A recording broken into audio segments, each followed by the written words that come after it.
सभी से चर्चा की शुरुआत करते हुए सबसे पहले आरती टिक्कू जी, बतौर सीनियर जर्नलिस्ट, बतौर कश्मीरी, क्या आप कश्मीर की फिजा बदलते हुए देख रही हैं?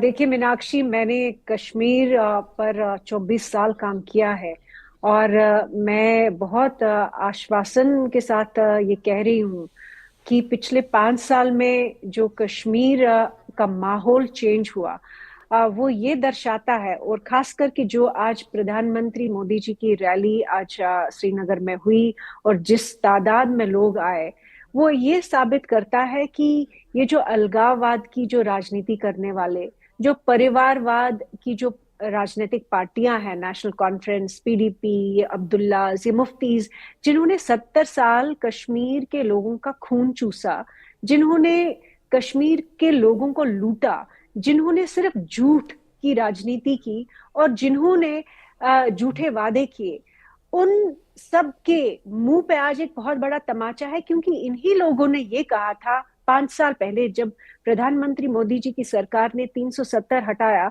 और 35 से हटाया, तो इन्होंने ये कहा था कि भारत का झंडा उठाने के लिए एक भी यहाँ व्यक्ति नहीं होगा।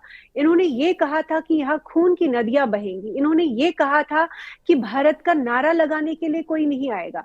लेकिन 5 साल के बाद, जो 5 साल में माहौल हमने देखा कश्मीर में, आज कश्मीर की जनता ने ये दिखा दिया कि प्रधानमंत्री ने जो वादा किया था और प्रधानमंत्री की जो पॉलिसी है कश्मीर को लेकर पिछले 5 साल से, वो उस पे भरोसा करते हैं। उनको उसमें वो आश्वासन है कि यही जो रास्ता है कश्मीर को विकास की तरफ ले जाएगा, यही रास्ता उनके बच्चों को विकास की तरफ ले जाएगा।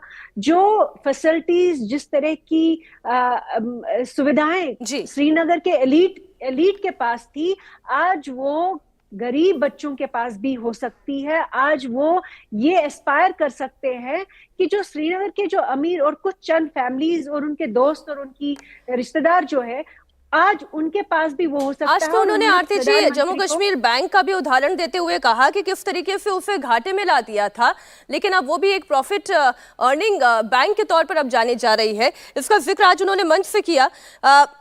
शेख नसीर जी, परिवारवादी पॉलिटिक्स पर आज जबरदस्त वार किया है, लेकिन उससे पहले आप मुझे ये बताएं नसीर साहब कि क्या आपने एक्सपेक्ट किया था कि प्रधानमंत्री मोदी रैली करेंगे और इतनी बड़ी संख्या में कश्मीरी आवाम उनके साथ खड़ी होगी?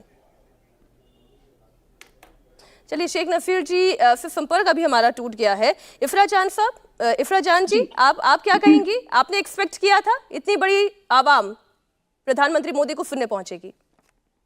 देखिए, मुझे नहीं लगता है नरेंद्र मोदी जी और बीजेपी खुद ये एक्सपेक्ट कर रहे थे।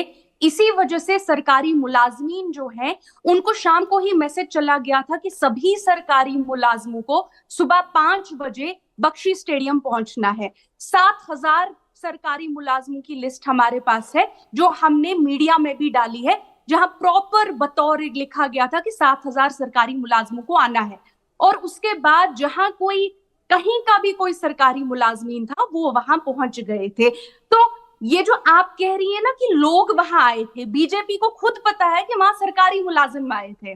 अगर 1 लाख प्लस की तादाद में सरकारी मुलाजिम हैं क्या इफ्रा जान जी?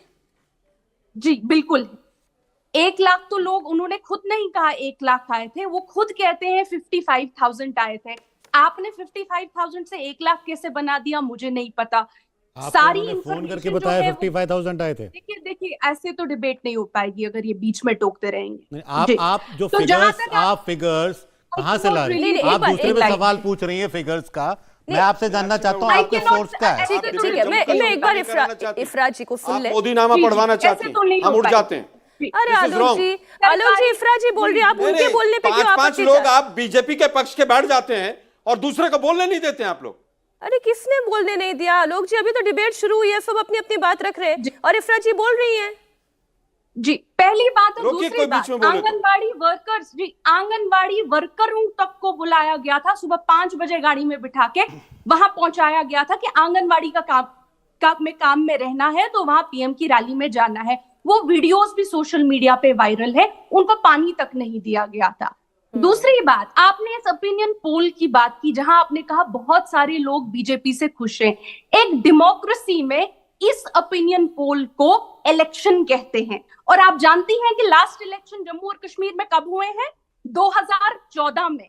अगर इतनी ही आपका ओपिनियन पोल जो है इतना ही सच्चा है, तो बीजेपी जम्मू और कश्मीर के इलेक्शन से डरती क्यों है? यहाँ की आवाम को इलेक्शन में फेस करने से पिछले 5 साल से डर क्यों रही है?